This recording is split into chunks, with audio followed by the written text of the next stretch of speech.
Boa noite a todas e todos. Eu gostaria de agradecer a presença de todos os estudantes da graduação e da pós-graduação em Direito da Unesp, que estão aqui acompanhando essa aula, e muito especialmente ao professor doutor Emiliano Rodrigues Brunet de Polipaz, da Faculdade Nacional de Direito da Universidade Federal do Rio de Janeiro, que muito nos honra com a presença.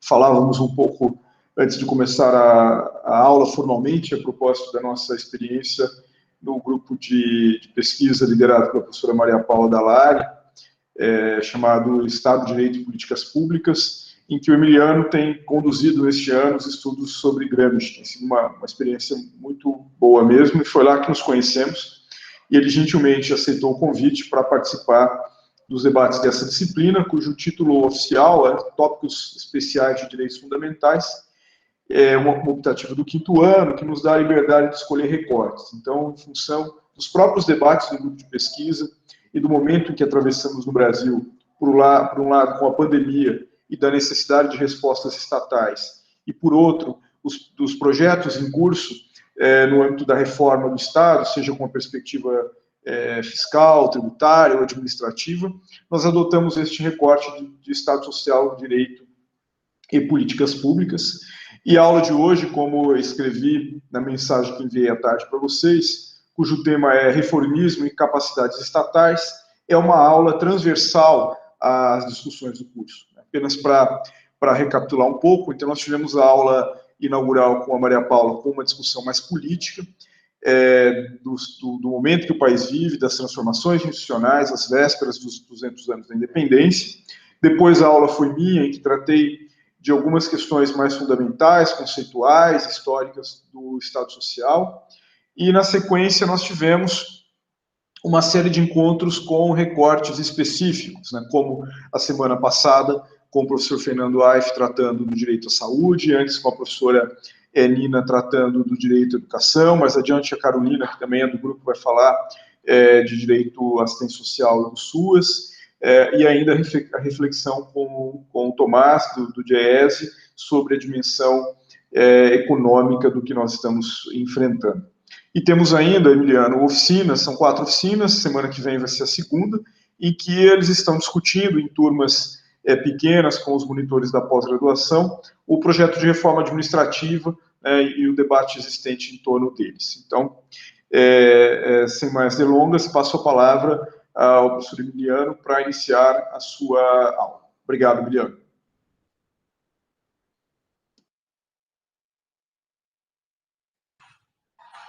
Bom, obrigado, Murilo. Boa noite aí a todas e todos. É um prazer imenso estar aqui com você.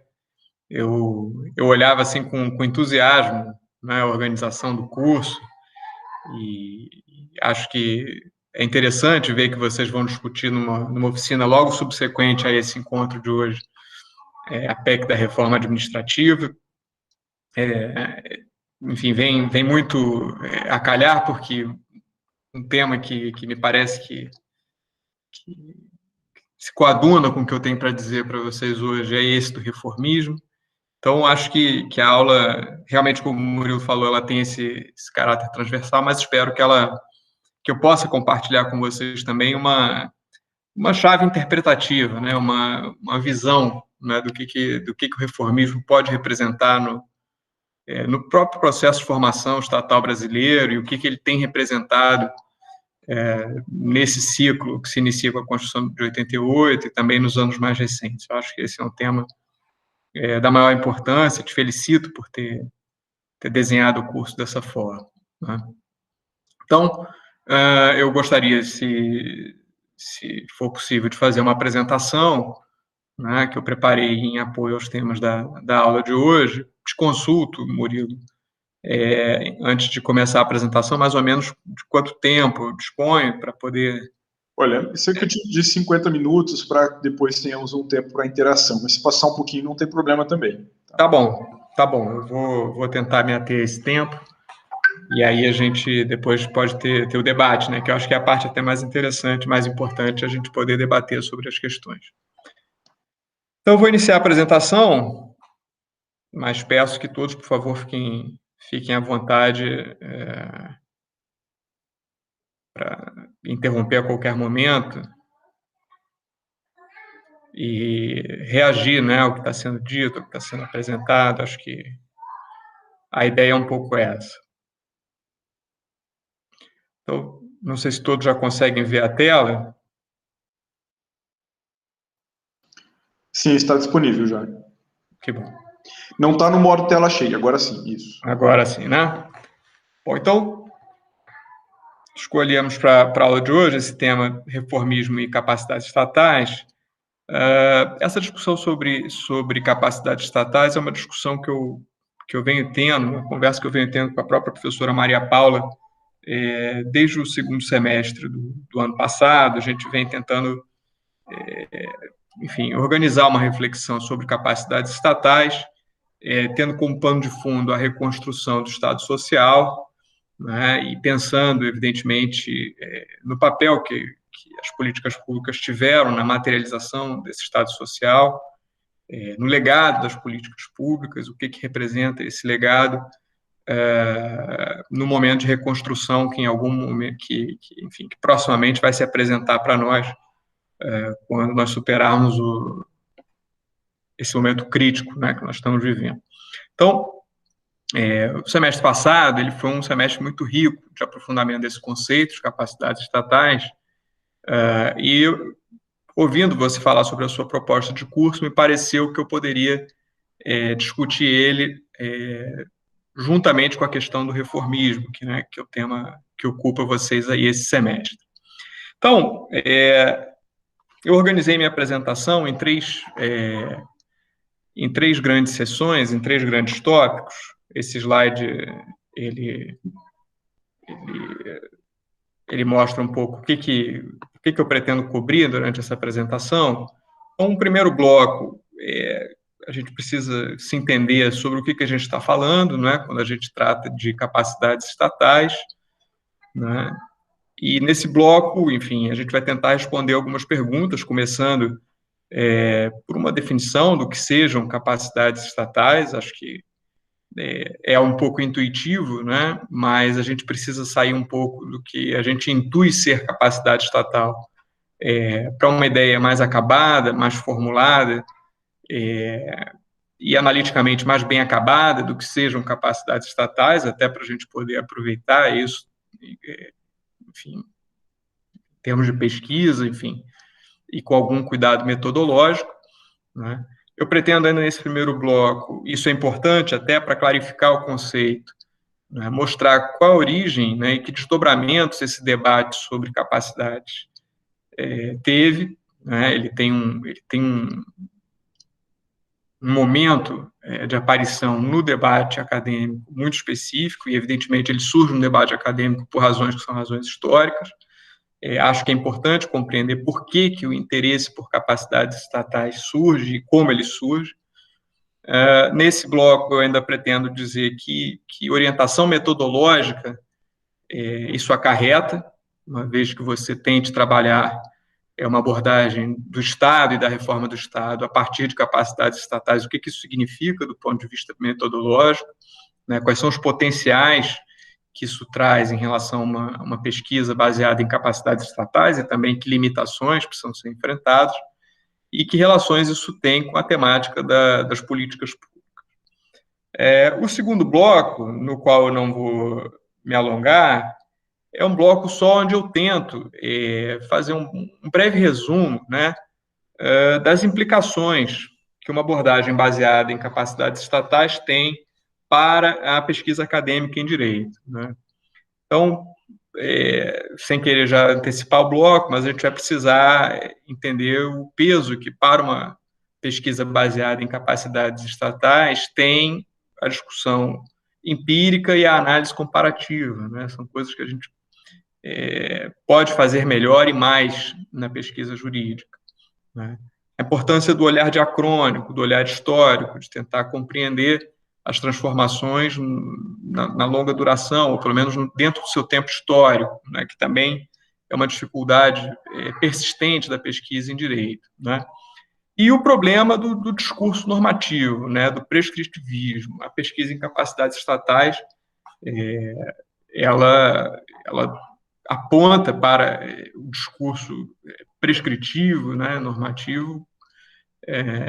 Ela tem um libelo forte contra esse tipo de discurso. Ele explica pouco e explica mal o processo de construção, aquisição, desenvolvimento ou até perda de capacidades estatais. E, enfim, esse é um fato, né, no âmbito do direito.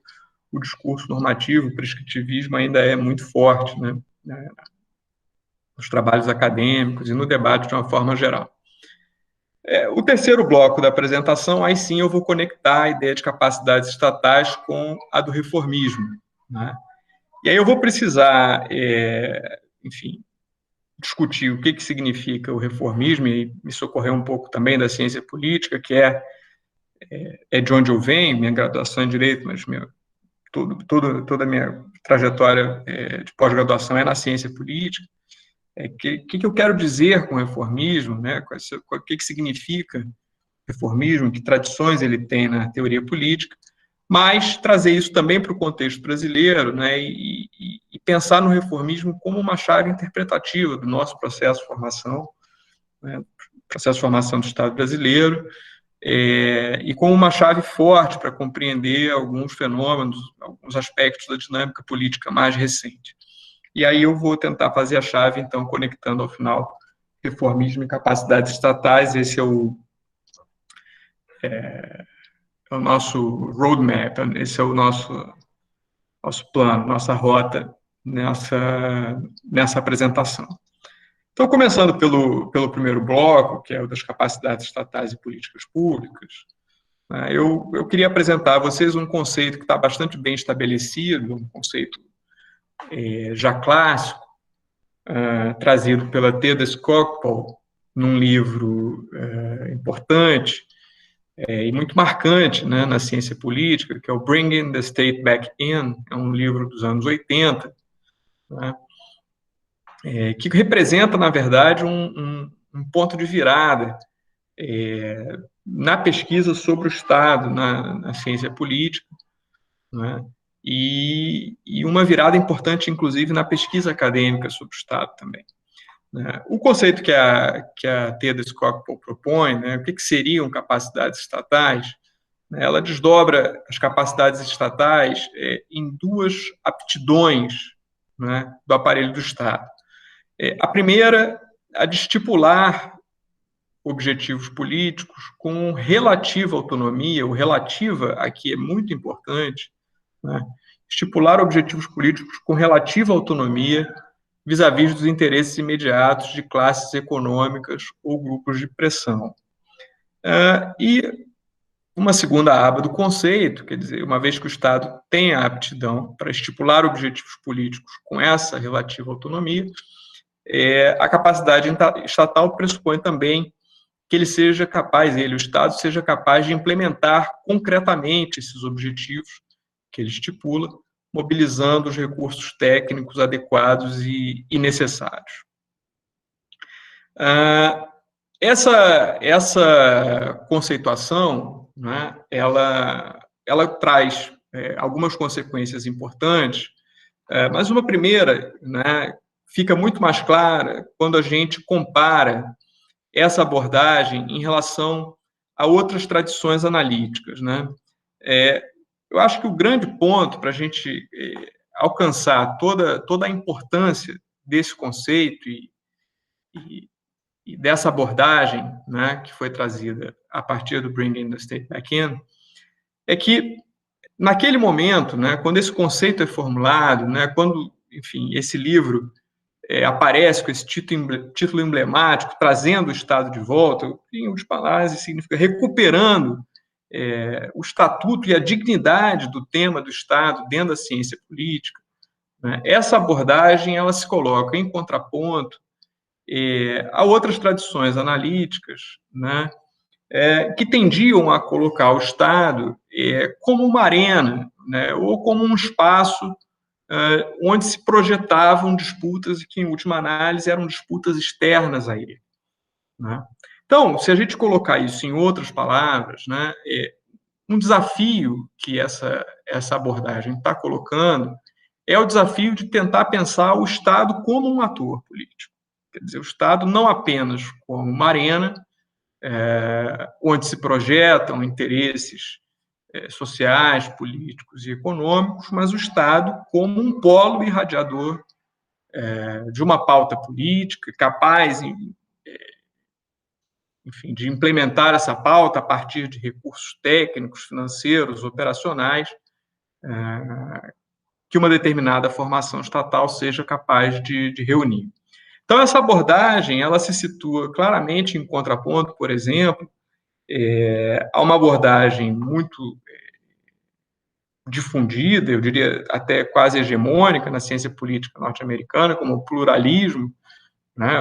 Os maiores cientistas políticos norte-americanos, o Robert Dahl, uma figura quase tutelar da ciência política norte-americana, é muito reconhecido como um pensador emblemático do pluralismo. Quer dizer, no pluralismo, o que está em discussão, na verdade, é pensar a ação do Estado como um resultado da competição política, né? E aí os debates eles se focam muito mais na organização e na estruturação dessa disputa, né? Um livro clássico do Robert Dahl é o Poliarquia, quer dizer, a poliarquia, em última análise, é um regime que assegura uma competição livre e justa entre os interesses presentes na sociedade, e a ação estatal é uma projeção, em última análise, é uma resultante dessa competição livre de interesses, né? Outras tradições analíticas que poderiam ser mencionadas são todas aquelas da vertente funcionalista que tendem a pensar a ação estatal como um rebatimento, né, de interesses econômicos, da atuação de grupos de pressão, né, ou abordagens também muito dominantes na economia, que pensam e avaliam a ação do Estado a partir da sua maior ou menor funcionalidade vis-à-vis da reprodução da ordem econômica, notadamente a ordem capitalista liberal. Né? Então, essa abordagem da Skocpol e desses outros autores aqui, ela está deslocando um pouco essas outras tradições de análise e colocando a sério uma pergunta sobre o Estado enquanto um ator, né, na arena política. Essa virada teórica, ela é, em grande parte, tributária, ela é devedora, não há como negar, da contribuição que o neomarxismo, principalmente a partir ali do Poulantzas, mas não apenas o Poulantzas, da contribuição que o neomarxismo deu ao pensar sobre o tema da autonomia relativa do Estado. Quer dizer, o que acontece no campo do marxismo, né, é um esforço de reflexão. É claro que o Estado, mesmo no neomarxismo, continua sendo concebido como um Estado de classe, né, como um Estado que, de alguma maneira, instrumentaliza a dominação de uma classe, mas uma abordagem que é capaz de reconhecer, né, como, por exemplo, o Fred Bloch, num texto muito interessante, chamado The Ruling Class Does Not Rule, né, um Estado, né, que não é necessariamente, cujo comportamento não é explicado por um interesse perfeitamente autoconsciente de uma elite dominante. Quer dizer, o Estado, ele, sem dúvida, ele realiza os interesses da classe dominante, mas ele, de alguma maneira, o faz a partir de uma racionalidade própria, né? Então, a reprodução do sistema capitalista gera contradições, isso é inerente ao desenvolvimento da ordem capitalista, mas o Estado é um aparelho que é capaz de processar e resolver essas contradições através de uma racionalidade que lhe é específica. E aí surge no campo do neomarxismo o tema da autonomia relativa.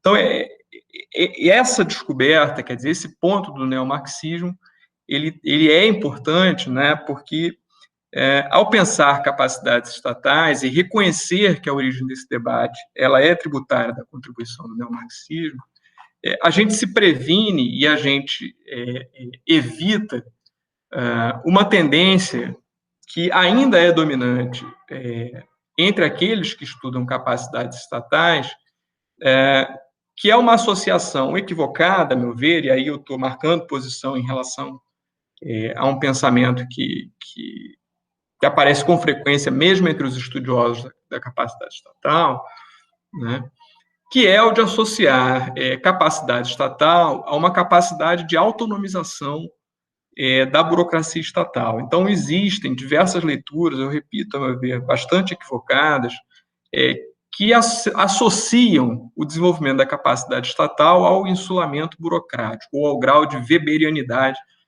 da burocracia estatal. Essa é uma abordagem, a meu ver, que falseia o debate e ignora a própria origem da discussão sobre a autonomia relativa do Estado, que, repito, é devedora da contribuição dada pelo neomarxismo, né? Então, eu estou trazendo isso para a gente não reduzir o debate sobre capacidades estatais a uma discussão sobre a capacidade do Estado se insular da esfera política, se insular da esfera econômica, né? Esse é um risco, se a gente pega esse conceito e interpreta ele de uma maneira capenga ou parcial, né? Porque quando você lê que um dos elementos componentes da capacidade estatal é a capacidade de estipular objetivos políticos com relativa autonomia, né, poderia haver uma tendência, de fato há, entre algumas pessoas que estudam o assunto, a pensar que isso tem a ver com um insulamento burocrático. É bem verdade que a organização burocrática é um componente-chave da capacidade estatal, mas o insulamento não é a essência da capacidade estatal, e aí eu trago em meu socorro um trabalho do Peter Evans, que é um dos autores mais importantes aí nessa área, e coautor desse livro que eu estou citando, né?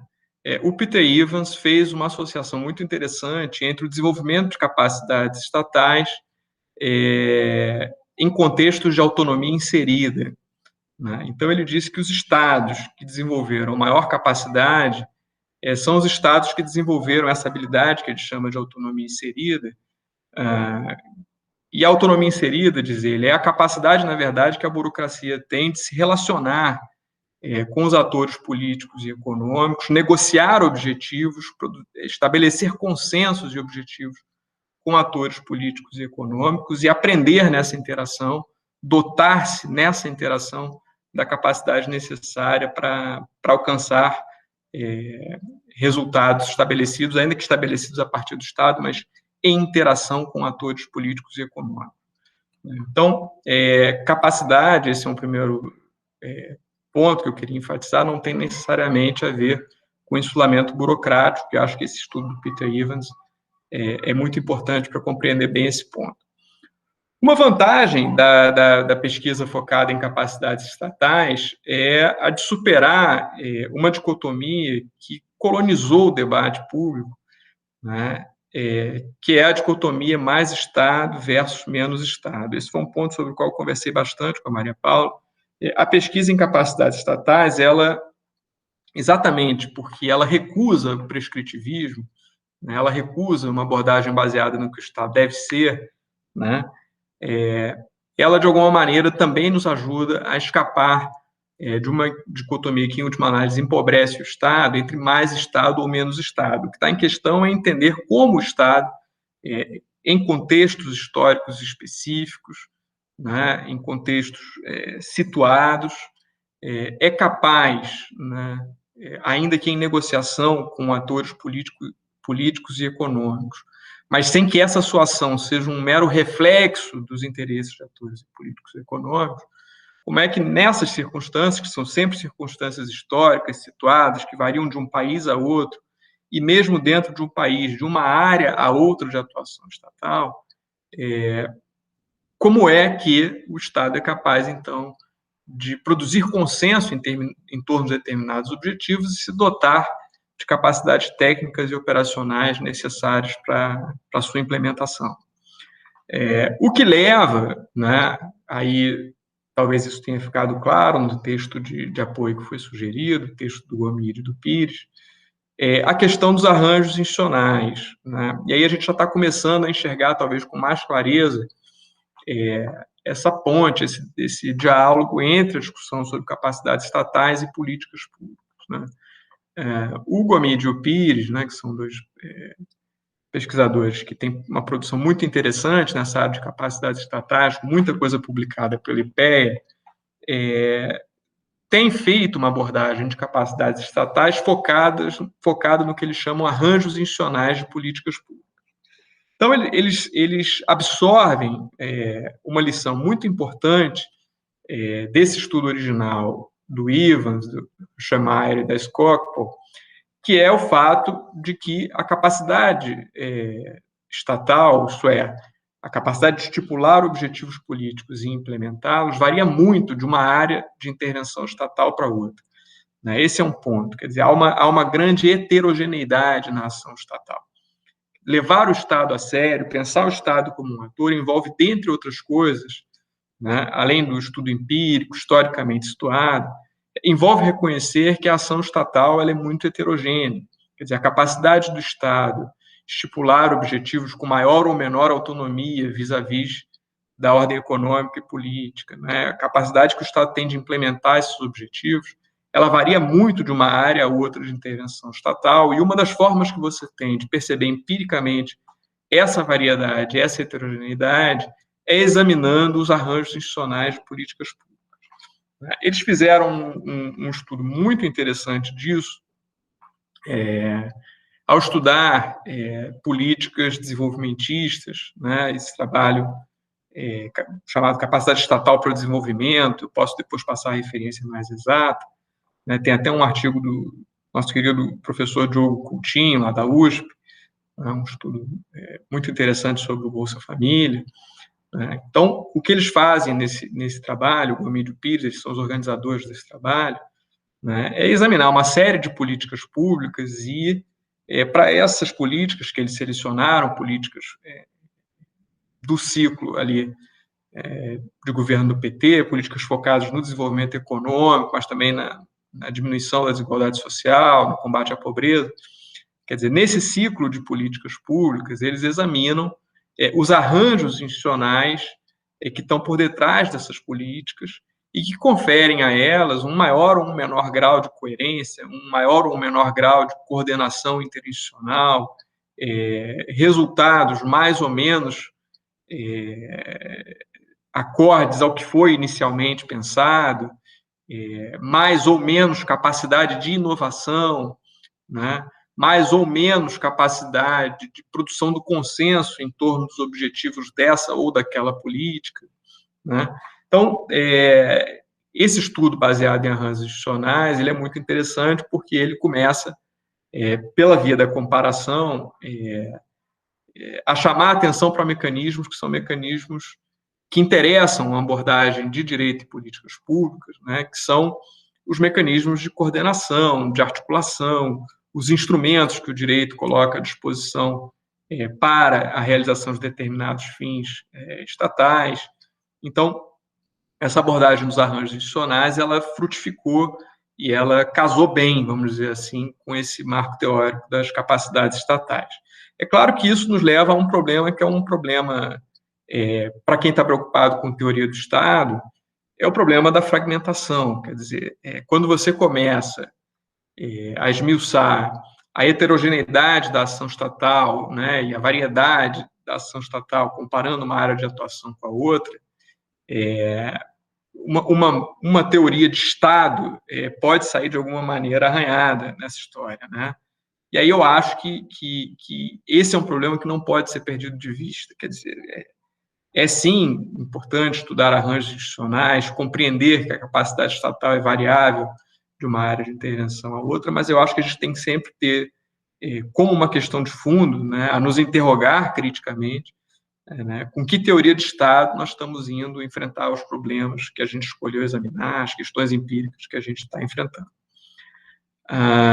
Uma questão que me interessa destacar particularmente nesse estudo do Gomide e do Pires, vocês devem ter observado isso no texto que foi distribuído, e que de alguma maneira se correlaciona, né, na leitura que eu faço, pelo menos, com o conceito de autonomia inserida do Peter Evans, né, e que também, na minha visão, né, afasta o Gomide e o Pires de uma visão estritamente weberiana de capacidades estatais, né, baseada na capacidade de insulamento da burocracia, né?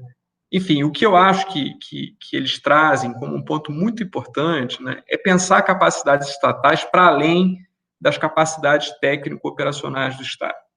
Então, assim, não se trata apenas, né, de ter um corpo burocrático relativamente bem homogeneizado, treinado, coordenado, articulado à direção política. É claro que todos esses problemas são da maior importância e merecem atenção, do ponto de vista da pesquisa acadêmica, científica, né? Mas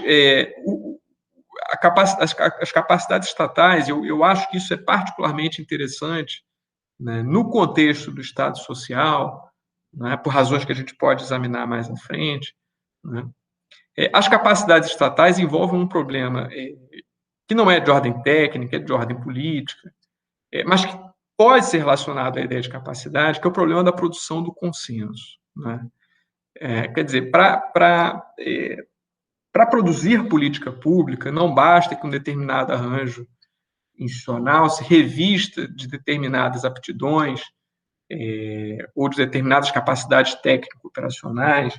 Quer dizer, é preciso que o Estado, ao estipular um determinado objetivo de política pública, ele tenha a capacidade de não só de produzir o consenso em relação àqueles objetivos de política pública, mas de sustentar esse consenso, porque ele vai ser importante tanto no desenho da política como também na implementação dela, né?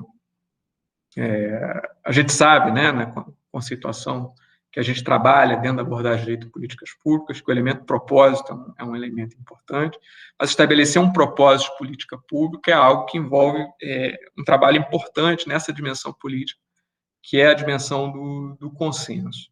E aí eu deixo uma pergunta, que eu acho que a gente pode aprofundar no debate: por que essa questão ela é tão atual e o que ela tem a ver com o direito, né? Eu acho que essa é uma questão importante, porque ela vai se colocar quando chegar o momento da reconstrução do Estado Social e quando chegar o momento de enfrentar determinados dilemas que estão colocados a nu, escancarados aí, pelo contexto da pandemia. Bom, eu queria ainda chamar a atenção, né, do ponto de vista da metodologia de pesquisa, né, que o trabalho do Gomide e do Pitt nos ajuda num esforço de decomposição, né, eles usam o Goethe para fazer esse trabalho, né, de decomposição do conceito de capacidades estatais, né, e eles nos propõem que nós sejamos capazes de pensar capacidades estatais não só num nível ontológico, ou seja, teórico, conceitual, mas também num nível secundário, né, que eles chamam de capacidades para quê, né?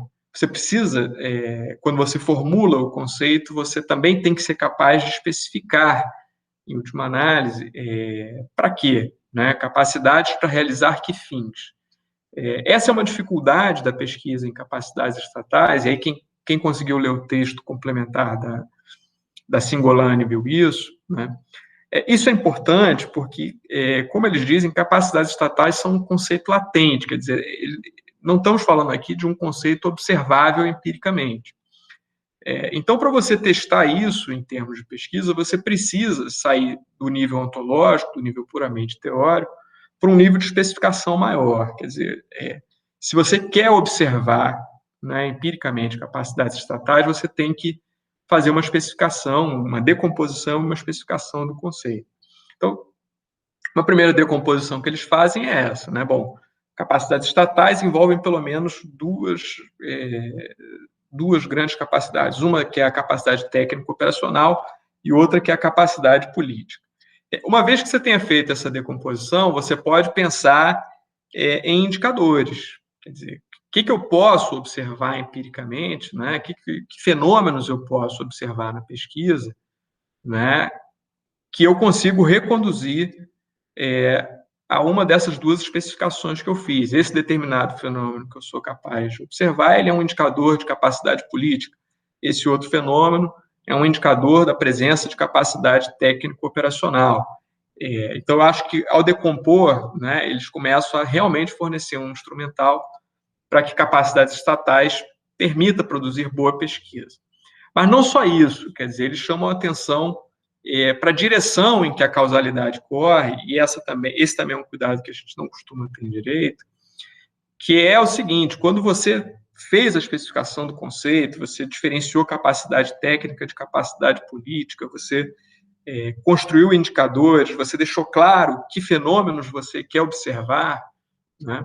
Um cuidado que você precisa ter é se você está trabalhando capacidade estatal como uma variável independente ou como uma variável dependente. O que significa dizer, em outras palavras, né?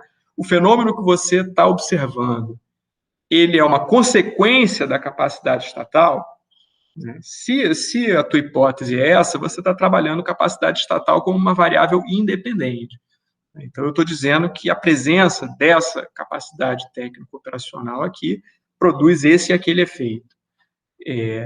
Mas o contrário também é possível, né, em pesquisa acadêmica, né? Você pode estipular indicadores e dizer, olha, se eu for capaz de observar esses indicadores, isso é sinal da presença de capacidade técnica ou da presença de capacidade política. Então, eu posso fazer o caminho inverso, a causalidade pode correr na outra direção, e você pode dizer, olha, uma vez que tais e tais fenômenos estejam presentes, uma vez que tais e tais resultados possam ser observados como decorrência da capacidade estatal, eu deduzo que capacidade estatal está presente, e aí a capacidade estatal aparece como uma variável dependente dos fenômenos que eu descrevi. De toda forma, eu acho que a grande contribuição é exatamente a de você reconhecer que, quando você especifica arranjos institucionais, você fez uma parte do trabalho, mas não todo, né? Você precisa dizer, olha, esses arranjos institucionais produzem esses efeitos, e isso, aí sim eu começo a enxergar uma relação de causalidade.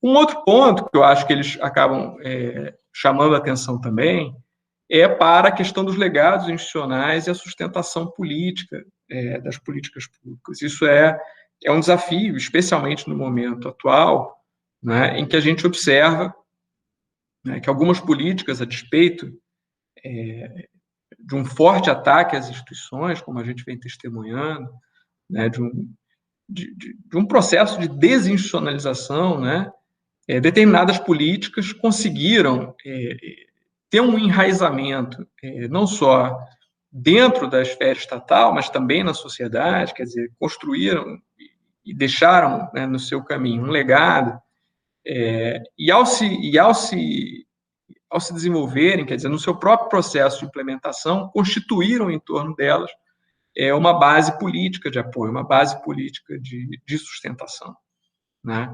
A gente pode examinar se esse é um bom exemplo, a gente pode até debater isso depois, mas o caso do Fundeb, né, tem aparecido lá nas discussões do grupo de pesquisa, né, não deixa de ser um caso interessante, quer dizer, a gente tem ali uma política que, na iminência de não ser continuada, né, no fim do ano passado, gerou uma intensa mobilização, quer dizer, ela tinha produzido um legado importante, ela tinha constituído uma base de sustentação, quando menos, né, a de alguns milhares de prefeitos que temiam que aquele fundo desaparecesse, mas, enfim, constitui em torno de si uma base de sustentação política, e esse é um fenômeno que tem a ver também com as capacidades estatais, quer dizer, uma vez que o Estado conseguiu estipular objetivos e conseguiu ter um relativo grau de sucesso na sua implementação, esse processo, no tempo, ele representa um legado, e ele também tem a ver com a constituição de uma base de sustentação política daquela política pública. Bom, o que isso traz, né? Eu falei que eu passaria rápido por esse segundo bloco para chegar no reformismo. O que isso traz do ponto de vista da pesquisa em direito, né? Acho que ficou claro, né, pela minha fala no bloco anterior, que há um desafio, que sem, evidentemente, abrir mão da especificidade de uma abordagem jurídica, fazer isso em um diálogo constante com outras áreas de conhecimento. Eu acho que no caso aqui das capacidades estatais, muito especialmente a ciência política e a ciência da administração pública, né? E acho que, em grande medida, também a economia, né?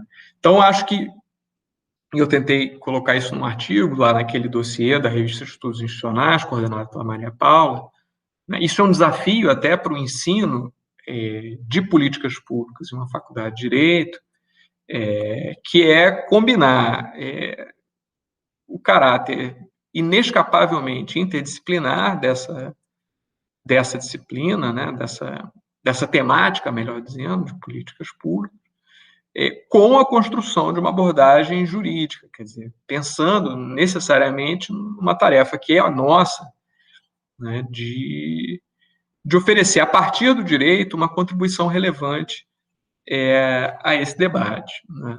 Acho que esse enfoque das capacidades estatais é um enfoque interessante para produzir uma das questões que está na agenda da abordagem de direitos e políticas públicas, que é uma revisitação do diálogo com as disciplinas tradicionais, né, do direito, notadamente o direito constitucional e o direito administrativo, né? Quando a gente examina arranjos institucionais e quando a gente, enfim, se propõe a examinar capacidades estatais num determinado arranjo institucional, seja a capacidade estatal como variável independente ou como variável dependente, mas quando a gente se propõe a examinar arranjos institucionais, quando a gente se propõe a examinar a capacidade técnico-operacional, mas também a capacidade política e de produção do consenso, eu acho quase que inevitável que a gente se pergunte sobre os papéis do direito, né?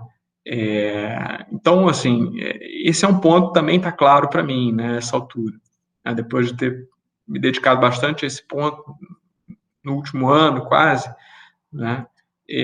Quando a gente está falando de capacidades estatais, eu vejo uma presença muito forte do direito, não só na vertente da capacidade técnico-operacional, que é algo que aparece com muita clareza, por exemplo, no texto do Diogo, né, a função do direito nas políticas públicas, né? Quando ele chama a atenção, por exemplo, para a dimensão estrutural do direito nas políticas públicas, quando ele chama a atenção para a dimensão instrumental do direito nas políticas públicas, me parece que evidentemente, ele está chamando a atenção para papéis muito importantes que o direito tem na construção de arranjos institucionais coerentes, bem coordenados, bem articulados, o que tem uma relação direta com a capacidade técnico-operacional. Mas eu acho que também há um liame muito, muito forte entre isso que o Gomide e o Pires estão chamando de capacidade técnica, capacidade de produção de consenso, e o direito, né? Seja quando o direito estabelece objetivos de política pública baseado em algum consenso social e político em torno de algum objetivo da República Federativa do Brasil ou de algum objetivo da República Federativa do Brasil na área da saúde ou na área da educação.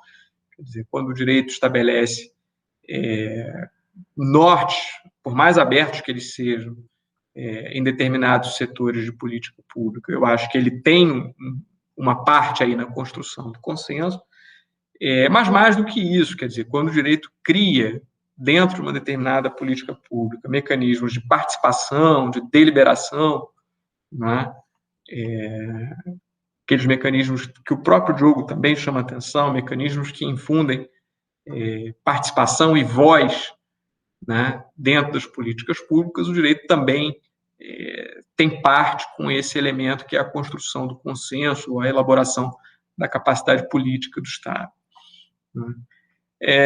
Bom, ainda falando dos impactos que isso tem, né, para a pesquisa em direito, isso coloca no nosso horizonte sempre uma pergunta sobre com que paradigmas do direito a gente está trabalhando.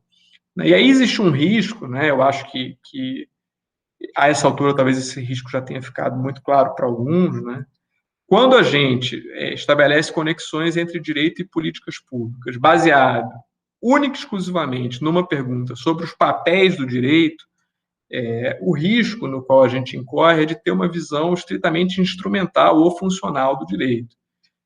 O que seria, na minha visão, uma perda, né, especialmente na capacidade de ter uma abordagem crítica do direito, né? O direito não é apenas um instrumento de realização de políticas públicas. Quer dizer, o direito também define, em alguma medida, o campo do possível, define os termos da disputa política e, ao mesmo tempo, é influenciado por elas.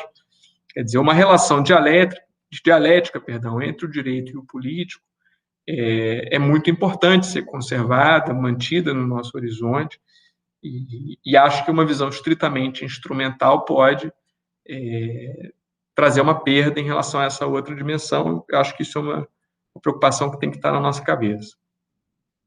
Uma consequência muito importante, que eu acho que eu já falei, uma abordagem baseada em capacidades estatais significa necessariamente uma crítica ao prescritivismo, ao normativismo, né, ao dever ser, que ainda domina, né, a produção textual, acadêmica em direito, né? E aí, quer dizer, fechando esse segundo bloco, eu queria também deixar uma pergunta que pode ficar para o debate, quer dizer, se eu estou fazendo aqui uma recusa, né, ao prescritivismo, ao normativismo, né, e se eu estou reconhecendo o caráter axiologicamente neutro do enfoque em capacidades estatais, esse é um ponto muito caro ao Peter Evans, a Theda Skocpol, né? Você não tem, na pesquisa em capacidades estatais, um compromisso a priori com determinados objetivos a serem perseguidos. De onde virá, a partir dessa armação teórica, de onde virá o debate sobre a reconstrução do Estado Social no Brasil? Eu acho que é uma pergunta que eu queria deixar no ar. Bom, eu já me alongo bastante, mas eu não queria deixar de falar sobre o reformismo, porque o reformismo tem uma longa história, uma longa tradição no Brasil, né? E ele vem sendo conectado, né, principalmente pós-88. Eu vou fazer referência a documentos que embasam essa minha afirmação. O reformismo tem sido frequentemente conectado a uma ideia de recuperação de capacidades estatais. Eu gostaria de esclarecer os contextos históricos em que isso concretamente foi feito, para a gente ver como o reformismo mobiliza também discursivamente, ideologicamente, a noção de capacidades estatais, né, para a gente poder também limpar um pouco o terreno, ter clareza sobre o debate, né, sobre os sentidos e usos da ideia de capacidade estatal. E acho que isso vai ficar claro quando a gente examinar o reformismo no Brasil. Bom, vamos então para o último bloco.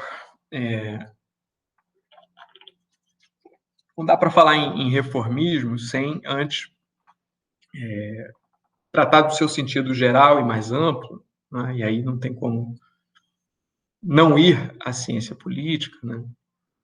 O reformismo ele tem toda uma história, tem toda uma fortuna crítica dentro da ciência política, e num primeiro sentido, reformismo é uma ideia que pode ser pensada como contraponto à revolução, né? Então, a ideia de reformismo, ela sugere, numa primeira aproximação, a ideia de meios não violentos, ou meios que não envolvam uma ruptura, né? Ao passo que a revolução ela pressupõe uma quebra da ordem estabelecida, uma quebra normalmente violenta. Eu prefiro não pensar nesse contraponto reformismo-revolução baseado nos meios, né, mais ou menos violentos. Acho que há mais nuances aí, né, do que um contraponto baseado, por exemplo, na ruptura da ordem, ou no uso da violência para a ruptura da ordem estabelecida. Me parece que a ideia de reformismo fica mais clara se você pensar que o reformismo, né, ele surge dentro de um contexto já de afirmação da ordem social, econômica e política do capitalismo, né? E aí o reformismo, acho que isso ganha contornos mais precisos. O reformismo pode ser definido a partir de uma uma postura que não tematiza as premissas da ordem capitalista. Em última análise, o reformismo ele não rompe com a organização social, política e econômica do capitalismo. Ele trabalha dentro das premissas de uma ordem social, política e econômica capitalista. Mas mesmo essa afirmação, ela é um tanto quanto difícil e problemática, porque se vocês pensarem no contexto da Primeira Internacional, né, final do século XIX, né, quando existe uma decisão no âmbito da Primeira Internacional dos partidos socialistas, né, de participarem e disputarem, né, pelo voto dentro do regime parlamentar, né, a ideia ali de que havia algo que não era incompatível, vamos dizer, com a superação do capitalismo, era uma participação dentro dessa ordem e ainda que no primeiro momento, né, ali na virada do século XIX para o século XX, ainda que num primeiro momento, como um meio de agitação e propaganda, sobretudo de agitação e propaganda, mas depois você vai ver, por exemplo, em 1902, o Partido Socialista Francês, Jean Jaurès, vai apresentar 50 e poucos pontos de reforma para um programa do Partido Socialista Francês. Então, quando, ainda no contexto da Primeira Internacional, né, os partidos socialistas resolvem participar da disputa política, né, e, evidentemente, uma disputa política dentro de um sistema parlamentar, eleitoral, que era o do Estado capitalista burguês, né, aparece no seio do socialismo, né, a ideia de que você poderia mover uma agenda reformista sem que isso implicasse um compromisso com o modo de produção capitalista. A grande virada vai acontecer depois dos anos 30. Né? Aí sim, quer dizer, depois dos anos 30, especialmente depois do segundo pós-guerra, aí o reformismo, mesmo para os partidos de esquerda e para a social-democracia, não tem nenhum sentido, nenhuma conotação de superação do modo de produção capitalista. E aí eu acho que a gente já está, sim, no terreno do desenvolvimento do Estado Social, depois do segundo pós-guerra. O reformismo, a social-democracia e o Estado Social começam a caminhar numa direção que é uma direção,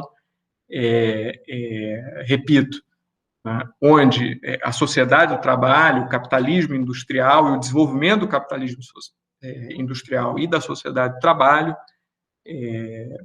era, de alguma maneira, harmonizado com um processo de ampliação de direitos, de proteção previdenciária e social, de um modo geral, dos trabalhadores.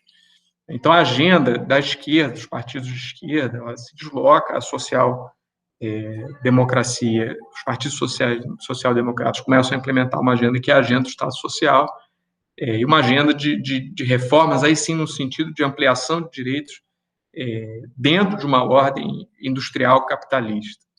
Né? O Habermas tem um texto que eu acho muito, muito interessante sobre o desenvolvimento do Estado Social nesse período, segundo pós-guerra, que chama-se... eu estou até com ele aqui, eu li ele hoje mais cedo, que se chama A Crise do Estado do Bem-Estar e o Esgotamento das Energias Utópicas. Esse foi um Estado, pela via reformista, pela via social-democrática, se nutriu, se alimentou das energias utópicas, do horizonte de uma sociedade de trabalho, né, e que foi conhecer seus limites ali no final dos anos 70, início dos anos 80, enfim, quando o processo de expansão do Estado Social conheceu uma inflexão muito forte, né, com o reaganismo, com o thatcherismo, enfim, com o processo de reforma dos Estados sociais, e uma inflexão, né, muito forte do Estado Social e o pensamento neoliberal. Isso é uma história, lógico, do reformismo pré e pós Segunda Guerra na Europa. Eu acho que que é importante para a gente entender, em última análise, o que eu queria deixar claro aqui é o seguinte: o reformismo ele anda de mãos dadas com um processo de consolidação, ao mesmo tempo, da ordem capitalista e do Estado social no capitalismo avançado. Esse é um processo que resultou nas políticas públicas do Estado social, tal como nós conhecemos, né, e num processo de desenvolvimento de capacidades estatais para a implementação dessas políticas públicas. Então, essa é uma história, em alguma medida, de acomodação entre a esfera política e a esfera econômica, é uma história de uma certa harmonização entre o processo de expansão da ordem de produção capitalista no ciclo do industrialismo, com proteção social e com redução de desigualdade, né? E a via através da qual isso se materializou foi uma via reformista, né? Uma via de disputas eleitorais pelos partidos de esquerda, com agendas essencialmente reformistas. A gente está falando aí do momento de ouro da social-democracia na Europa. Essa história, quando a gente está falando do Brasil, ela desafia um esforço interpretativo um pouco maior. E aí, a chave interpretativa que eu queria sugerir é o de pensar o reformismo no Brasil numa chave de modernização conservadora. Né? Porque eu estou me referindo à ideia de modernização conservadora. Quer dizer, uma ordem capitalista moderna, né, com ampla competição eleitoral, ela foi aparecer entre nós muito antes do reformismo se fazer presente como uma forma muito peculiar de entrada na modernidade política e econômica, isso lá nos anos 30. Então, nós tivemos, né, já no contexto ali do Estado Novo, um processo de reforma muito importante da administração pública. Vocês vão estudar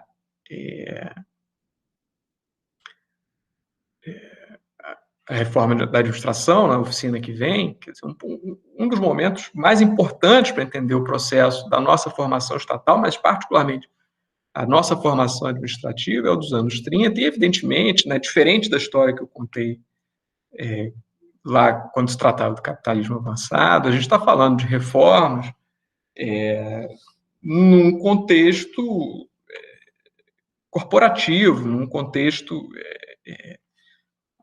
enfim,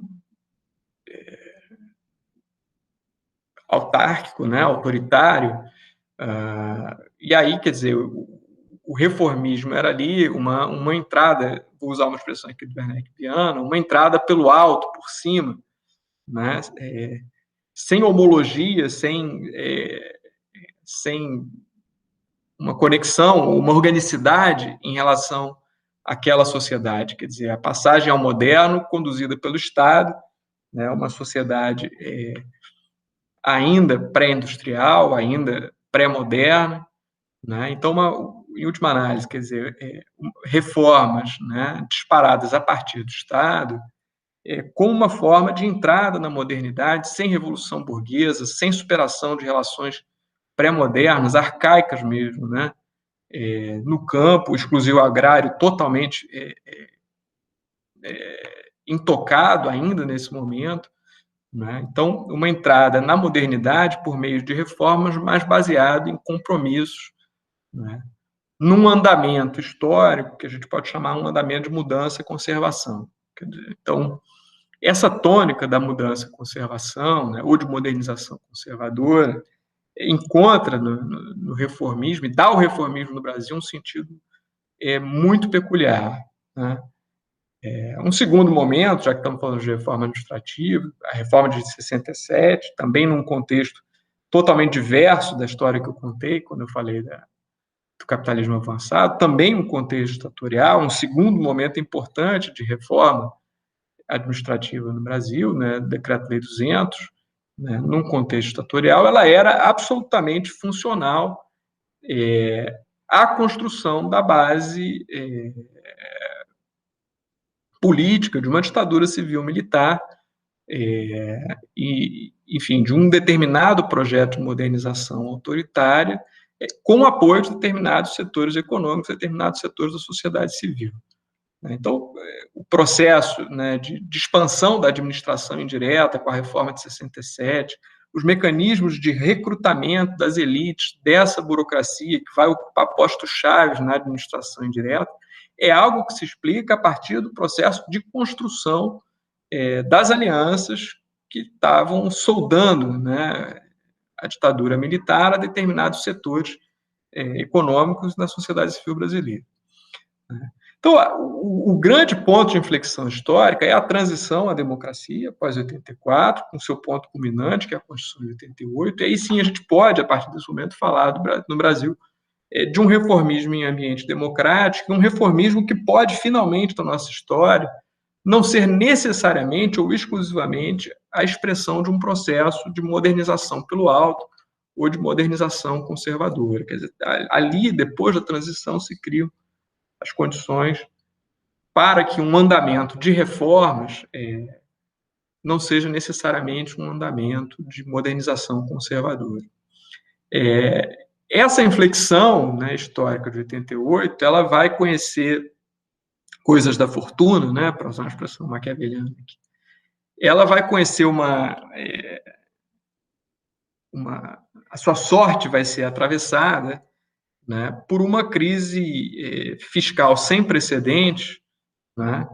Fala-se dos anos 80 como uma década perdida, né, e o início dos anos 90 também, né, que é, ao mesmo tempo que é o momento onde se afirma a redemocratização, é um momento do malogro derradeiro, total e completo de um modelo de desenvolvimento econômico que tinha vindo conosco desde os anos 30. Né? Esse modelo, dentre outras coisas, era um modelo de crise fiscal, de hiperinflação, de descontrole econômico, inflacionário. E aí, quer dizer, há uma coalizão reformista que se elege em 94, eu estou falando disso para falar do reformismo dos anos 90, que já é um reformismo em ambiente democrático, né? E é um reformismo que surge entre nós. Essa expressão, o fim da era Vargas, ela aparece no último discurso do Fernando Henrique como senador, já eleito presidente da República. Antes da posse dele como presidente, ele vaticina que o governo dele seria o governo, então, onde a gente conheceria o fim da era Vargas. Né? Essa expressão Pacto Reformista de 94 é do Bresser, que na época era um ideólogo do processo de reforma do Estado, Fernando Henrique. Bresser depois viu outras posições, né? Mas nesse momento ele foi, inclusive, o ministro da Administração e Reforma do Estado, do Fernando Henrique. Foi criado um ministério específico para isso, o Ministério da Administração e Reforma do Estado, cujo titular era o Bresser Pereira. Esse é um momento onde a crise fiscal, uma crise fiscal financeira aguda do Estado, vai alavancar um projeto de acerto de contas com o passado. Esse é o meu ponto. Né? E uma tentativa de reabrir, esse ponto é muito importante, quer dizer, aquela coalizão que chegou ao poder em 94 tenta reabrir determinados temas da transição política e reabrir certas questões, né, que tinham ficado resolvidas na Constituição de 88. Quer dizer, há uma tentativa, né, no projeto, né, isso está claro no plano diretor da reforma do Estado, quem tiver a curiosidade de ler, né, nos discursos que Fernando Henrique faz no início do mandato dele, deplora-se, né, isso está nas falas do Fernando Henrique, isso está no plano diretor, deplora-se que o fato de que teria permanecido na Constituição de 88, a despeito da democratização, um modelo econômico superado, né, uma administração pública irracional, patrimonial, né? E aí, quer dizer, aparecem alguns elementos, eu estou frisando muito esse ponto, porque isso continua entre nós. Né? Primeiro, né, o ponto que a Constituição de 88, ao aumentar as franquias políticas, né, ao abrir e aumentar os canais de demanda política da sociedade sobre o governo, a Constituição, processo de democratização que culminou, a Constituição teria legado entre nós um problema de governabilidade que precisava ser superado. Isso aparece, então, muito forte. E aí, reforma, naquele contexto dos anos 90, e reaquisição de capacidade estatal, aí está o ponto, aparece ali com um significante que não tem nada a ver com a afirmação do Estado Social, né? Reforma e reaquisição de capacidade estatal tem a ver com reaquisição de governabilidade, numa chave que em ciência política a gente chama de huntingtoniana, por causa do Samuel Huntington, que é uma ideia de que a governabilidade pressupõe a capacidade de hierarquizar, estratificar e filtrar as demandas sobre o sistema político. Governabilidade, de última análise, nada mais é do que a capacidade que um determinado sistema político tem de hierarquizar demandas, selecionar demandas e institucionalizar essas demandas. Então, ali, quer dizer, a recuperação da governabilidade, ela estava muito, muito ligada à ideia de um controle, né, desse novo universo de demandas políticas que a Constituição tinha aberto para a cidadania no Brasil. Do ponto de vista discursivo, ideológico, isso vai aparecer muito forte numa interpelação do legado ibérico, né, a ideia de que, afinal de contas, a modernização ainda não teria acontecido, essa modernização entre nós pressupõe uma ruptura definitiva com a nossa formação administrativa, com o legado ibérico ainda presente na nossa formação administrativa, e com o patrimonialismo, né? Esse fantasma que é frequentemente agitado entre nós, né, por reformistas de todos os matizes, né, e não foi diferente nos anos 90, quer dizer, modernizar definitivamente o Brasil, por fim a Era Vargas, significava acabar com o patrimonialismo. Então, essa ideia, né, de que a administração pública era um estamento, né, ela serviu naquele contexto, né, paradoxalmente, né, quando se colocava uma agenda de retomada da governabilidade e de controle das demandas sobre o sistema político, né, esse controle ele era recuperado por via de um combate ao patrimonialismo, mas que combate ao patrimonialismo, né? Através do que naquele contexto reformista foi formulado primeiro como racionalização da administração pública, uma ideia de profissionalização da administração pública e de ganho de eficiência, ideias essas, tanto da racionalização da administração pública quanto a de ganho de eficiência, muito alinhados ao neoinstitucionalismo econômico, a ideia de que a administração pública e a ordem política tinham que ser funcionais à reprodução de uma ordem econômica competitiva, né? A ideia de uma administração pública e de uma estrutura política que assegurasse previsibilidade, segurança jurídica e, para usar uma expressão do neoinstitucionalismo, que diminuísse os custos de transação, era a pedra de toque do movimento reformista naquele momento. Então, a ideia de capacidade estatal ali estava muito mais referida a uma ideia de lidar, né, com novas franquias políticas, novos direitos, hierarquizar, filtrar isso, né, por meio de uma racionalização, eu estou usando as aspas aqui de propósito, da administração pública, né, uma racionalização, na verdade, vou usar aqui uma expressão que não é minha, que é do Werner e Viana, na verdade, a entronização de uma racionalidade que é estranha à racionalidade política, né, a racionalidade econômica em lugar da racionalidade político-democrática, né. Então, e tratava-se, em última análise, vou usar também aqui uma outra expressão, de reduzir os custos de legitimação da atuação estatal,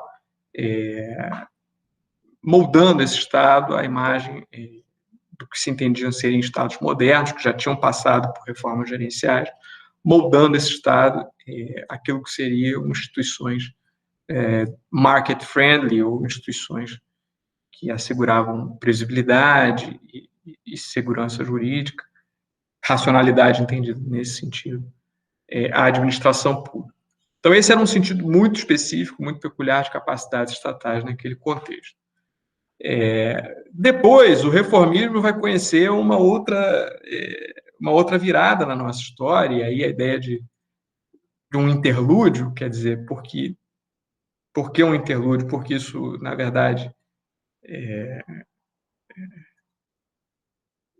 isso vai ser interrompido e a gente vai ter um retorno depois de 2016, de alguns temas da reforma dos anos 90 vão voltar entre nós depois de 2016, então por isso eu estou chamando do livro interlúdio, mas estou usando também aqui uma expressão do André Singer, de que é a ideia de que o lulismo nada mais era do que um reformismo fraco entendido aqui, não como algo oposto a um reformismo forte, que seria a agenda do Partido dos Trabalhadores antes de chegar ao poder, mas uma diluição, não uma contraposição, mas uma diluição desse reformismo forte da agenda do Partido dos Trabalhadores num reformismo fraco, baseado numa ideia de arbitragem entre os grandes interesses econômicos e uma agenda de redução da desigualdade e da pobreza. Então, o reformismo vai conhecer uma nova virada, mas aqui, me parece, ainda que a gente siga utilizando a expressão do André Singer, quer dizer, um reformismo, enfim, chamemos ele de fraco ou não, né, que deixou de fato, né, e aí acho que esse é o ponto, né, um legado interessante para a gente pensar capacidades estatais como algo que caminhou durante um período importante, para e passo, com o desenvolvimento de políticas típicas de Estado social, e que foram, em última análise, efetivamente capazes de promover uma redução da desigualdade social, da pobreza, universalização de serviços públicos, enfim, políticas de Estado social, porque baseadas na ideia de que um dos papéis do Estado é esse de conservação e preservação dos laços de solidariedade social. Esse interlúdio, ele se interrompe, como qualquer interlúdio, ele termina com a derrubada do governo Dilma Rousseff em 2016, a derrubada parlamentar do governo Dilma Rousseff em 2016, num contexto, é importante dizer isso também, já de esgotamento econômico daquele modelo, né, especialmente no período do governo Dilma Rousseff, né, e aí vai reaparecer de novo o tema do reformismo entre nós e associado textualmente a ideia de recuperação de capacidades estatais, o reformismo vai aparecer entre nós num documento importante, pouco citado, em que pese a sua enorme importância para entender o Brasil de hoje, que é um documento que a Fundação Ulisses Guimarães, uma fundação ligada ao PMDB, soltou ali em 2016, né, quando o Temer já estava construindo a coalizão de apoio ao seu governo tampão, né, um governo baseado numa coalizão parlamentar, até porque a derrubada da presidente tinha vindo por meio de uma coalizão parlamentar bastante heterogênea, né, mas um documento importante para entender o reformismo no Brasil, mas não só isso, para entender as suas conexões, né, com uma ideia muito peculiar de recuperação de capacidade estatal, né, que passava, entre outras coisas, pelo estabelecimento do teto de gastos, né? E aí, vou usar a expressão da Maria Paula, uma torção semântica, quer dizer, ali recuperar a capacidade do Estado era amputar aquele Estado que tinha uma agenda forte de políticas públicas para que esse Estado caiba dentro do orçamento, né? E isso está claro no documento, sugiro que quem tiver interesse ler, é colocado como um elemento necessário à recuperação de capacidades estatais. Então, ali, entre outras coisas, se fala num orçamento verdadeiro, que é um eufemismo para uma maior discricionariedade do Congresso e dos parlamentares sobre o orçamento, com desvinculação, né? De novo, o acerto de contas com a Constituição, e a ideia de recuperação da capacidade estatal, muito, muito ligada à ideia ali do teto de gastos que acabou sendo implementada. A ideia do teto de gastos está em núce nesse documento, ancorada na ideia de reformismo e aquisição de capacidades estatais. Então, um desafio que está colocado para nós também retomar esse debate sobre capacidades estatais, mas pensando ele na chave de reconstrução do Estado Social, porque isso não está dado, isso não está garantido. A história do Brasil recente nos mostra isso. Bom, eu peço desculpas por ter me estendido, acho que falei demais, mas fico por aqui com a minha apresentação. Agradeço a vocês pela paciência de terem me ouvido por tanto tempo. Muito obrigado, Juliano, pela brilhante exposição. Não há problema algum em ter passado do tempo. Nós vamos abrir agora para considerações. Quem quiser falar, por favor, erga a mão virtual aqui, usando essa ferramenta do Google Meet. Estou erguendo aqui para exemplificar, como sempre faço. Anotei aqui uma série de coisas e poucas indagações que eu queria lhe colocar, todas elas dialogando com o debate que a gente vem travando com a proposta da teoria do Estado, porque foi uma questão que você colocou. Né? A primeira delas a gente vem discutindo isso, sabe que a Maria Paula tem se dedicado a isso, a uma teoria do Estado brasileiro e aquilo que é peculiar no Brasil. E a minha pergunta de caráter teórico da adequação da aplicação da categoria capacidade estatal a um Estado com as características do Brasil, né? Seja um Estado que tem a marca do patrimonialismo, que foi uma questão que você colocou, ou um Estado, para também citar outra colega do grupo, que tem uma soberania bloqueada, né? A tese de doutorado da Carolina passa por aí, ou um Estado com essa modernização feita por cima. Então, quanto que essa categoria é, de fato, adequado, ou se ela passa por adaptações para a compreensão do Estado brasileiro, ou ela é uma grande forma, né, que é aplicável, um grande modelo, aplicável a qualquer tipo de Estado. Um outro ponto que você tocou foi a respeito da neutralidade, né, das pesquisas neste campo. Né?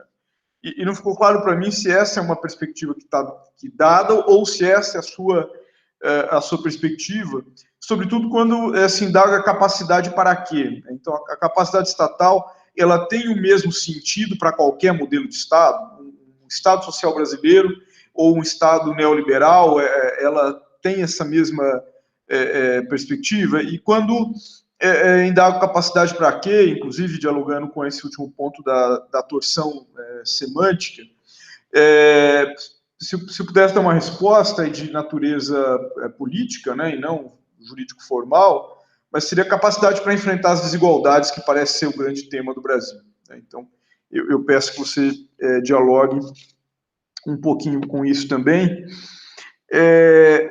Enfim, o Brasil está sempre em reforma, né? Parece que antes de que a casa ficasse pronta, antes que 88 se consolidasse, inclusive em razão dessa fortuna que você citou da crise fiscal, etc., já começamos a reformar algo que nem havia sido edificado propriamente, e tanto mais agora. E você lançou a pergunta da reconstrução a partir de quê e para quê, então eu queria que você abordasse um pouco essa ideia da reconstrução e comentasse algo a propósito do reformismo do plano Biden e como é que isso pode impactar no nosso debate aqui brasileiro. Acho que, da minha parte, eu não tenho mais coisas, mas vou ficar por aqui, até para dar tempo para outros fazerem também suas abordagens. Por favor, Emiliano. E, pessoal, se inscrevam aqui, temos um tempinho ainda. Bom, obrigado, Murilo. Eu acho que são perguntas muito ricas e muito difíceis, assim, para tentar responder como você merece, a queima-roupa. Eu vou tentar dar o meu melhor aqui.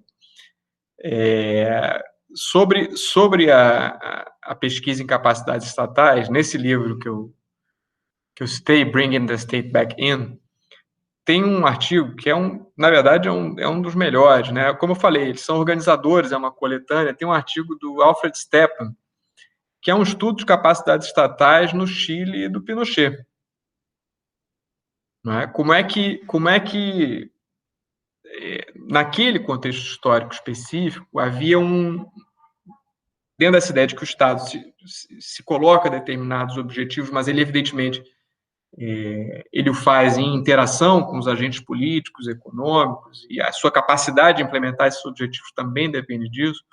O estudo do Alfred Stepan mostra, por exemplo, a partir da chave analítica das capacidades estatais, como é que esse Estado, para ter a capacidade repressiva que teve, foi uma capacidade brutal, né, ele, ao mesmo tempo, acomodou isso numa retirada, uma demissão dos seus papéis na esfera econômica. Não é algo surpreendente, não é algo disfuncional que isso tenha acontecido ao mesmo tempo. A explicação, a partir de capacidades estatais, mostra que as duas coisas faziam parte de um conjunto, de um todo articulado, né? Eu estou citando esse exemplo do artigo do Alfred Stepan, né, de um Estado extremamente repressivo através do seu braço militar, ditatorial e ultraliberal em economia. É lembrar que o Chile de 73 é o berço de ouro dos Chicago Boys, né, de onde vem nosso ministro da Economia, né? Essa ideia, né, de que modernização e liberalização econômica não são contrários ou não são necessariamente opostos de um regime politicamente autoritário e repressivo, é algo que a gente só consegue abordar quando a gente não parte para o objeto de pesquisa, não parte para o problema a partir de visões normativas, né? Então, esse é o ponto da pesquisa em capacidades estatais, é de se perguntar, bom, como é que um Estado como esse assume uma determinada conformação, que é essa num determinado contexto histórico, né? Por que o Estado chileno, naquele contexto, desenvolveu aquelas capacidades, assumiu aquela conformação a partir de uma determinada interação com agentes políticos, econômicos e também com atores internacionais. Então, quando o estudo sobre capacidades estatais se coloca nesse lugar, de fato, ele não parte de uma resposta substantiva quando a pergunta é capacidade para quê. Ele só está dizendo o seguinte: isso é algo que você tem que especificar na sua pesquisa quando você está se propondo a fazer uma análise baseada em capacidades estatais. Notar que o conceito da Skocpol é capacidade de estipular objetivos, mas nota que ela não diz substantivamente que objetivos. Não integra o conceito. Capacidade de estipular objetivos e de implementar esses objetivos. Então, finalisticamente falando, ou substantivamente falando, a pesquisa em capacidades estatais não coloca esses objetivos. Mas, ao fazer isso, eu acho que ela nos dá uma condição excelente, que é de, sem ingenuidade, investigar o problema da formação do consenso político. Na verdade, isso que nos dá a condição de perguntar com seriedade, analiticamente, quais são as condições históricas, reais, concretas, considerando as correlações de força realmente existentes, considerando as instituições políticas realmente existentes, se produzir o consenso em relação a esse ou aquele objetivo. Emiliano, essa pergunta ela só pode ser colocada com seriedade quando você assume que esses objetivos são objetivos que têm que ser disputados na esfera política também. Nesse ponto, desculpa interromper, mas me faz lembrar de uma outra anotação que fiz sobre formação de consensos e institucionalidade. Porque, de certa forma, a Constituição de 88 apostou, para além da própria representação política, nos espaços participativos, enquanto esferas deliberativas também, para a construção desses consensos. Então, colocar todos os interessados em uma arena, as grandes conferências nacionais, algo que amadureceu muito nos anos Lula, e que vem se degradando no Brasil, e eu acho que a degradação não é simplesmente do momento atual, em que essas estruturas, em boa medida, são formalmente desmontadas, mas elas foram perdendo seu prestígio a partir de uma certa altura desse período pós-88. Né? E por meio de quais institucionalidades se forma o consenso no Brasil hoje? Né? Ou é o sabor das redes? São as redes que vão construir o consenso? Porque a gente vê muita reação a isso em várias instâncias. Então, como é que se constrói consenso e se conserva o consenso? É uma outra questão que você acentuou na tua fala. Ou se nós estamos vivendo um momento de disfuncionalidade da capacidade estatal, porque a gente não forma consenso a momento algum, muito menos consegue conservar uma mínima estabilidade disso, e aí o que a gente vive é essa bagunça geral na sociedade e se refletindo na própria ação estatal também. Queria que você comentasse um pouco isso, desculpa interromper e falar demais como de costume. Eu tenderia a responder pelo compromisso de classe. Compromisso de classe. Quando a gente conseguiu construir políticas sociais no Brasil, elas foram baseadas em compromissos de classe, precários, provisórios, imperfeitos, mas compromisso de classe. Eu acho que é isso. E uma vez que você consegue construir um compromisso de classe em torno de uma política, esse eu acho que é o aspecto dialético da coisa. À medida que você consegue construir um consenso, ainda que provisório, imperfeito, em torno de um objetivo de política pública, é possível que o próprio desenrolar dessa política galvanize um maior apoio em torno dela, a ponto dela de nem mesmo um governo ultraliberal ou ultraconservador conceber destruí-la, como é o caso, por exemplo, do Bolsa Família. Eu acho que essa é uma das belezas da coisa.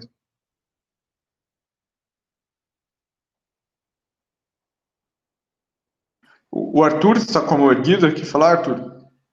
Sim, professor, eu queria fazer uma pergunta, eu não sei se eu estou fazendo uma salada muito grande de coisas, mas como que a gente pode entender as relações e para efetivação e aprovação da agenda do Executivo Federal no contexto da organização institucional brasileira, por meio do presidencialismo de coalizão e agora essa semana com as notícias do orçamento secreto, né, que o Executivo Federal utilizava para produzir consensos, tendo em vista que a gente é uma democracia majoritariamente representativa, né?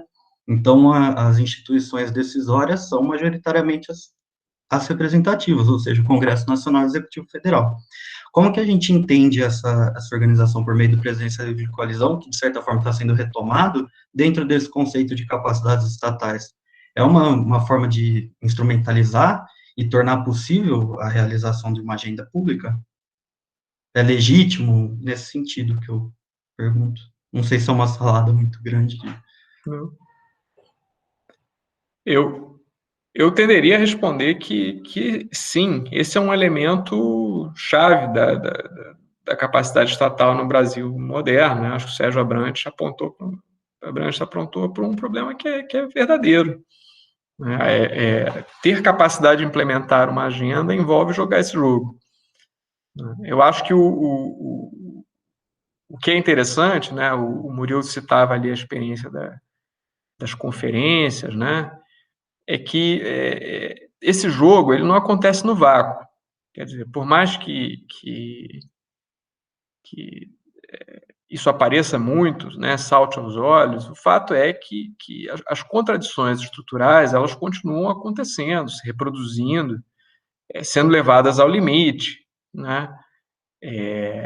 Elas criam um determinado nível de insatisfação e de mobilização na sociedade que, em determinado momento, se converte em exigências que precisam ser respondidas por esse grupo, caso ele queira manter a direção política, né? Então, assim, eu acho que sim, isso é uma característica da nossa esfera superestrutural, né, a da coalizão, mas isso não está desligado das estruturas. Então, eu acho que a reprodução desse modelo ele está sempre sujeito a algum grau de desafio, que não é só o do momento das eleições, né? Então, assim, em momentos críticos, né, em momentos onde veja, por exemplo, o caso da crise da pandemia, da Covid-19, né? A gente tem um Congresso conservador, acho que, enfim, os partidos de esquerda, com bandeiras progressistas, baseadas ali na ideia de redução da pobreza, distribuição de renda, são minoritários no Congresso. E, no entanto, num determinado momento, ainda que a pretexto de fazer a economia voltar a funcionar, enfim, as razões eu acho que são importantes, mas tem que ter alguma dose de pragmatismo. O fato é que o Congresso conseguiu produzir uma legislação que, pelo menos ali até o final de dezembro, impediu que 20 milhões de pessoas ultrapassassem a linha da miséria. Isso acontece, assim, a gente não pode esquecer que tem STF, tem Congresso e tudo, mas tem uma sociedade, tem pessoas, né, têm fome, que querem fazer um puxadinho na casa para abrigar um parente que ficou desempregado. Quer dizer, essas pessoas elas estão muito desconectadas da esfera política, mas elas colocam exigências que, de alguma maneira, a esfera política precisa responder. Né? Então, eu te responderia que sim, que esse é um elemento chave da capacidade estatal, mas ele conta só uma parte da história. Né? Eu acho que a maior ou menor capacidade de oferecer respostas, ela cria para esse arranjo um custo legitimacional que precisa ser o tempo inteiro enfrentado. É que a gente está vivendo um momento de dissociação muito grande, né, da representação política face à sociedade. Enfim, esse é um momento crítico, né, e que cria as condições para soluções bonapartistas, cesaristas. Aí estou trazendo um conceito que é do Gramsci, mas que o próprio André Singer usa para tratar do livro, que assim, são situações, às vezes, onde você tem um grau de fragmentação muito grande, né, de muito pouca capacidade de institucionalização do conflito, nenhuma dominância de um grupo político ou outro. Essas são situações onde podem acontecer soluções drásticas. E o nome bonapartismo vem, enfim, não vem por acaso, vem de Bonaparte, né? São momentos onde você pode ter derivas autoritárias, você pode ter líderes providenciais, coisas dessa natureza. Nada que tenha a ver com o Brasil. Emiliano, você falou que de nada que tem a ver com o Brasil, mas queria retomar um ponto que você acabou não abordando, que eu havia questionado, sobre o plano Biden, se ele diz alguma coisa sobre a nossa reconstrução, ou são realidades, do ponto de vista de capacidades estatais, históricas, políticas tão distintas, que nós não devemos tomar o governo Biden, as ações que ele está adotando de uma reforma, propriamente, em relação ao que vinha acontecendo nos 4 anos do governo Trump, ou se tem alguma utilidade analítica para nós. E uma pergunta bem pontual, conceitual, o termo arranjos institucionais circulou várias vezes por aqui, né, mas como é que você concebe isso? Né? Porque, em princípio, eu acho que ele envolve o direito é um elemento essencial dele, mas não se limita ao direito. Né? Então, eu queria que você nos definisse esse termo que circulou durante toda a tua fala e tratasse da questão do Biden para a gente encerrar aqui, por favor. Murilo, quando eu vejo o Biden, eu penso sempre no Branko Milanovic, né? Aquele livro Capitalismo Sem Rivais. Né? O modelo capitalista ele é vitorioso, não há dúvida disso. Né? O que está colocado, né, na escala global é que existe um outro modelo de capitalismo despontando na China. Né? Um modelo que ameaça não só a hegemonia econômica, mas a hegemonia política, né, americana, e isso tem várias dimensões, para além, evidentemente, do poderio militar e econômico, né, que tem a ver com a posição de liderança, né, que os Estados Unidos desenvolveu e assumiu no Ocidente depois do segundo pós-guerra e com muito mais força depois do esfacelamento da União Soviética. Então, eu acho que o Trump foi alguém que governou um pouco de costas para o mundo, né? E o Biden está tentando, me parece, né, na primeira análise, eu acho que me parece que ele tenta sinalizar em 2 frentes ao mesmo tempo. Ele tenta recuperar alguma coisa que o Partido Democrata perdeu, né, que é se reconectar com esse eleitorado americano que ficou para trás no processo de financiarização da economia, né? Esse eleitorado ali do Rust Belt, do Cinturão da Ferrugem, né?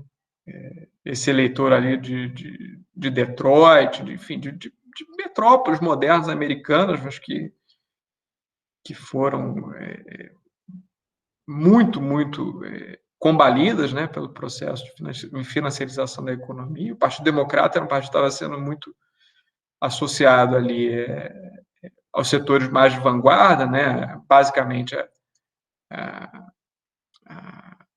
ao setor financeiro, né, Nova York e o Vale do Silício, né, as empresas mais modernas da costa oeste americana. Esse público é um público que o Partido Democrata está tentando recuperar. Me parece que o Biden faz uma sinalização clara para dentro, mas eu acho que tem uma sinalização clara para fora. Isso tá evidente na agenda ambiental, mas acho que também na agenda econômica, né, que é de ser uma liderança do capitalismo mundial. E aí eu acho que o Biden, ele é lógico, com capacidades, aí eu concordo inteiramente contigo, são incomparáveis às capacidades brasileiras, mas eu acho que a despeito dessas assimetrias, né, sendo o Brasil um país periférico, como de fato estando na zona de influência dos Estados Unidos, como ele está, historicamente está e continua, o fato de você ter um presidente americano, né, disposto a investir em políticas que tem um dado de solidarização social, quer dizer, de educação, de saúde, né, de emprego. Essas são as políticas clássicas do Estado Social. É lógico que, quando você começa a examinar mais de perto, isso nem arranha os fundamentos do modo de produção capitalista e da economia americana. Mas quem disse que em algum momento o Estado Social colocou isso em xeque, em algum lugar? Assim, em última análise, o processo de expansão das políticas do Estado Social, ele, como eu falei até num determinado momento, eu acho que ele nunca tematizou ou colocou em xeque o fato de que ele era um processo que pressupunha a reprodução do modo de produção capitalista. Na verdade, os ganhos de produtividade do modo de produção capitalista eram um elemento essencial para que a riqueza geral da nação crescesse e que uma parte dela pudesse ser redistribuída dentro do modelo de Estado Social. Então, assim, eu não esperava, acho que seria absolutamente ingênuo esperar que o Biden fosse comprar barulho enfim, com o setor financeiro, com as grandes empresas, né, as big techs. Não acho que se trata disso. Mas se a gente vê um presidente americano, né, falando de um sistema tributário um pouco menos regressivo, um pouco mais progressivo, sem entrar aqui no detalhe, né, mas com disposição para investir em políticas que a gente reconhece, pelo menos, como políticas típicas do Estado Social, isso tem, do ponto de vista do imaginário político, um peso muito grande. Acho que isso tem a ver com a produção do consenso. Quer dizer, isso reanima um pouco o debate em torno do esforço de produzir consenso para um Estado que não é um Estado desse aí que o Paulo Guedes defende. Eu acho que, assim, em última análise, a turma do Paulo Guedes tem um pouco mais de dificuldade para se escorar no Biden do que tinha para se escorar no Trump. Agora, não vamos ser ingênuos, quer dizer, não acho que Biden está a léguas de distância de um Bernie Sanders e há anos-luz de distância qualquer coisa parecida com que seria um partido de esquerda no Brasil, né, na América Latina. Eu acho que eu esqueci o outro ponto. Os arranjos. Os arranjos, enfim, acho que precisaria mais tempo para a gente precisar isso, mas eu costumo associar a ideia de arranjo a um compósito, a uma organização que é específica de uma determinada política, né? O Gomide e o Pires, pelo menos, usam nesse sentido, arranjo institucional de política pública. E você pode ter, para diferentes políticas, diferentes arranjos. Os arranjos, de última análise, são combinações de atores e mecanismos de coordenação e de articulação, públicos e privados, inclusive, para a materialização de determinado objetivo de política pública. Nesse sentido, arranjos são muito diferentes de uma área de intervenção estatal para outra. E acho que um dos papéis da abordagem de políticas públicas é tentar explicar a partir do direito esses arranjos. Certo. Então, já passamos um pouquinho do horário previsto.